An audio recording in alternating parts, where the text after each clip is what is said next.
Nellie Bly, breaking barriers Did with not stunt fail. journalism. Nellie Bly was a famous stunt journalist in the late 1800s.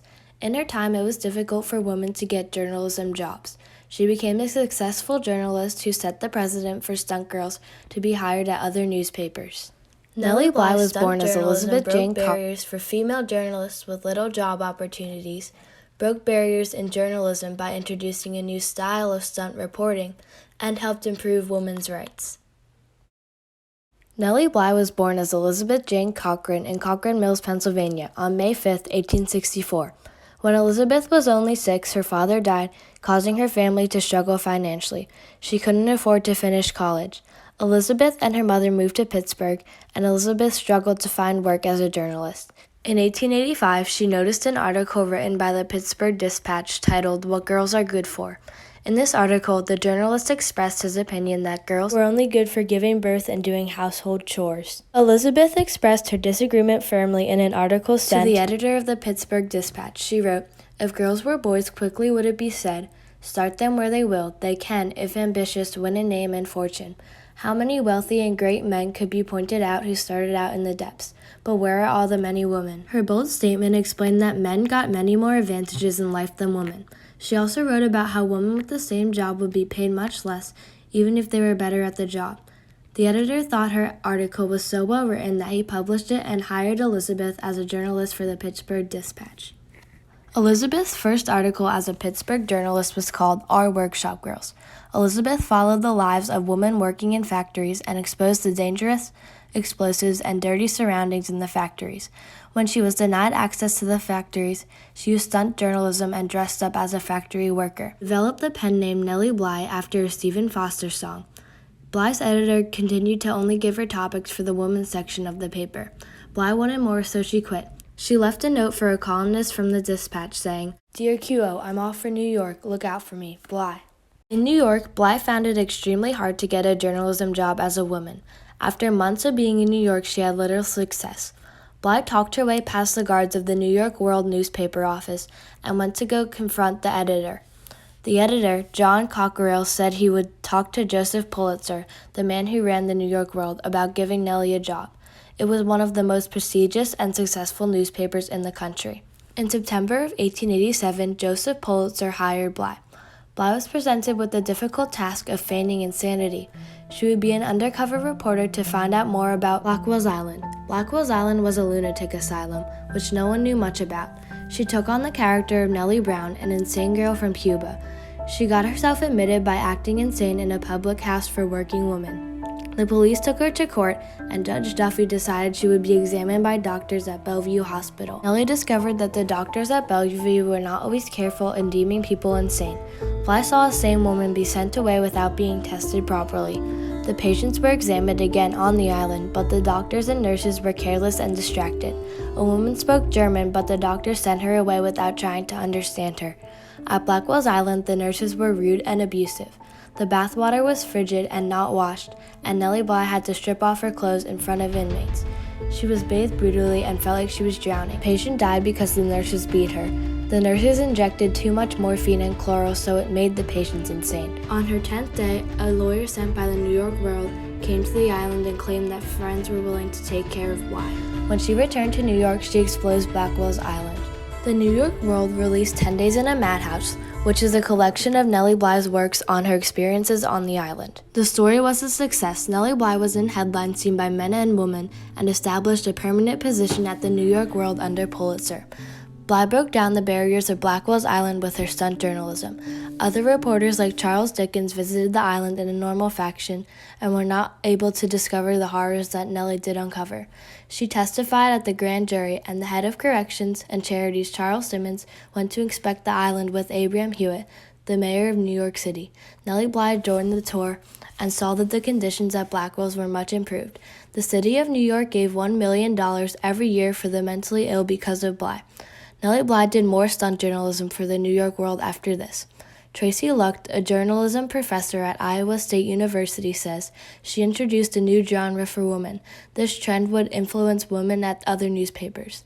Other newspapers started hiring stunt girls. Jean Mary Lutz, a Villanova professor, states that stunt girls visited opium dens joined workers who rolled tobacco for cigarettes, went begging on the streets in rags, sought illegal abortions, and fainted on the street to gain admittance to public hotels. She said these stories were best read as an ambivalent sign of progress for women journalists. Bly exposed the illegal trade of babies in New York City by buying a baby for $10. She went undercover as a maid and exposed fraud. Bly always involved herself with the people she did stunt journalism on. This was unique, and she broke barriers in journalism by introducing her style of stunt journalism. In 1888, she proposed the idea of traveling around the world in less than 80 days. 80 days was the record set by Phineas Fogg, the protagonist from a popular book at the time called Around the World in 80 Days. Nellie Bly wanted to beat the fictional character's record herself, but the New York World editors refused and said a man would be faster. Bly responded with, "Very well, start the man. I'll start the same day for another newspaper and beat him." The New York World decided to send Bly. Nellie planned her trip for a year and departed on November 14, 1889. She got on a steamboat in Hoboken, New Jersey, and embarked on her trip around the world. 25-year-old Elizabeth Bisland was her competitor. The Cosmopolitan newspaper wanted to compete with the New York World, so they sent their stunt girl, Bisland, around the world on the same day as Bly. When passing through France, Bly visited Jules Verne, the author of Around the World in 80 Days. Her traveling stunt made her more famous than ever. There were games and trading cards among other items that had Nellie Bly on them. Nellie Bly became the name of a hotel, racehorse, and a train. She took a special train sent by the New York World in San Francisco and arrived in Jersey City, New Jersey at 3:51 p.m. on January 25, 1890. It took her 72 days, 6 hours, 11 minutes, and 14 seconds to complete her 24,899-mile trip. She also beat Bisland of the Cosmopolitan, who finished 4.5 days after Bly. From this stunt, Bly broke barriers in women's rights by proving she could reach the goal her editors thought only a man could. She became a reporting star and a celebrity. After this, she quit her job 3 years to write serial fiction. Bly returned to the New York World in 1993 and wrote about the Pullman strike. She then left and went to Chicago in 1995 to marry the industrialist and millionaire Robert Seaman. When her husband died in 1904, she took over his companies. Eventually, a legal battle between her and the employees began, and Bly was left bankrupt. She returned to journalism in 1912 and wrote for the New York Evening Journal. She also helped put children in adoptive homes and adopted a child herself. She died on January 27, 1922. The short-term impact of Nellie Bly's stunt journalism was immense. She served justice to the victims of unfair institutions by becoming one of them. She made sure the mentally ill were treated properly after her trip to Blackwell's Island. She also did justice to the helpless babies who were being traded illegally in New York City by buying one herself. She used her stunt journalism to solve problems and break down barriers of hidden conflicts and places. She set the trend for other papers to start hiring stunt girls. Before Bly made history and became a well-known stunt girl, women were not getting many jobs in journalism. During Bly's peak time, it became one of the things the public enjoyed. Stunt girls became popular, and today there are many women journalists. Arthur Brisbane was a successful and well-known editor. After her death, he claimed Nellie Bly was the best reporter in America. Nellie Bly was also a feminist who helped spread awareness about women's rights through her stunt journalism. She wrote articles on working women and how they should have the same opportunities as men. She also interviewed Susan B. Anthony and marched in a women's suffrage march in 1913. When she reported on the march, she made the statement, "Suffragists are men's superiors." Her opinion was made clear, and she helped break the barrier of gender inequality. Bly brought a new kind of stunt journalism to readers, where she told from first person and made relationships with the victims. Everett Livney, a current journalist, writer, and lawyer, states, Bly innovated a new kind of investigative journalism, insinuating herself among the subjects of her stories, becoming one of them, and revealing to the readers things never previously seen in print.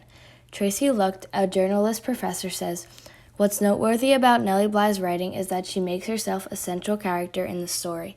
In the present, this is referred to as gonzo journalism. Gonzo journalism is when the journalist involves him or herself in the story. Hunter S. Thompson was credited with the invention of it in 1971, but Nellie Bly was one of the first gonzo journalists. Even though she was not credited with it at the time, she broke barriers by introducing the new style to the world of journalism. Nellie Bly's innovative stunt journalism broke barriers then and now.